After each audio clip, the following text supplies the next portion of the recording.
I typically enjoy tales of the Wild West, be it in movies, video games, or even simple stories. But I am yet to find any instance of these that truly capture the authentic feel of the old frontier days. This was, of course, until I played The Last Cowboy.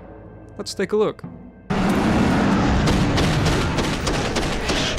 Now, as you can probably tell, this is serious business. As of recording this, the game only has around 6 Steam reviews, which may seem a little on the low side, but that's mainly because it's one of many, and by many I mean potentially millions, of obscure Russian indie games. But no level of obscurity could have prepared me for this. Welcome to The Last Cowboy. Let's begin. Nope, let's stop. What is that? Just for the record, I'm not American, so I can't speak with 100% certainty when I say that I don't think cowboys were often accompanied by winged mythical beasts. But then again, I may be wrong. We're told that we are a typical cowboy trying to protect our herd from a pack of mutants. Which is, that's a tale as old as time. And we're armed with the typical Western armaments of the fully automatic submachine gun and a Desert Eagle. Yeah, it is ticking all of the boxes. And then, of course, the mutants show up and, I think they speak for themselves. They certainly are quite vocal. As for the gameplay, if you've ever played the zombie mode of any Call of Duty game, you're already familiar with the gameplay loop. Shoot things. Get money for shooting things. Buy shooty things that you got with the money for shooting things. Shoot more things so you can buy more shooty things. Don't die. Repeat. In fact, it's so similar to Call of Duty Zombies mode that it even has the same mystery box idea. Or as it's called here, the mysterious box. Ah, what is this cuboid I have found? Or as it's called now, the secret box. Shh, don't tell anyone. There are also loads of these little hints scattered around the map telling us helpful things like change weapons 1-2, hold E to do stuff, the note, hawk throws supplies. Now I don't think that's a hawk, but I don't know enough about America to dispute it. And finally, my favorite hint. Путь завершен, человек. Иди ко мне. But, I have to speak about the elephant in the room, the big question that's on all of your minds. Just how deep is the lore? Well, I'll walk you through the story, and we'll find out.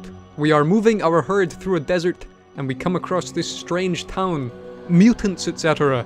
We survive the mutants and presumably move on to the same town. But this time, it's not mutants.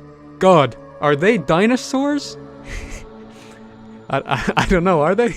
Well, we kill the dinosaurs and move on to the same map again. Yes, there's only one map. But oh no, there's a spider now! Honestly, it's not that impressive considering I was just battling dinosaurs inside of a tiny church. So we kill the spider and move on, and it's much of the same, just over and over again, so I'm not gonna tell you the entire story, I'll just give you a few more of the highlights.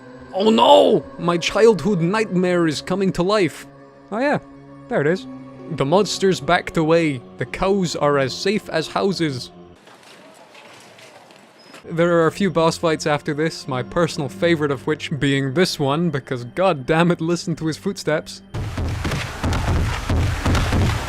Yeah, this is the final boss, by the way. It's meant to be Satan, even though I'm pretty sure it's just a doom monster that they ripped off. We kill him, and then it just sort of ends. The story isn't the only weird thing going on. In fact, here's a few more. Floating cacti and floating grass. The levels end when you collect a milk jug. It's time to visit church to buy weapon, and the moon is on front of the clouds. But when you're a cowboy using 1980s weaponry in some kind of haunted demon town fighting off dinosaurs and being assisted by a griffin, it really puts these other things into perspective. The position of the moon doesn't matter when I'm herding a pack of Cthulhus.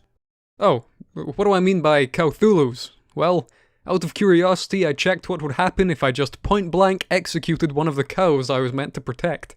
It died. Hell, it even gave me some points. But on the next level, the cows were back. That is not dead, which can eternal lie, and with strange eons. Note, hawk throws supplies! One last aspect I want to cover is the, let's just call it the curious array of sound effects that the game employs. You've already heard a few, but here's a few more.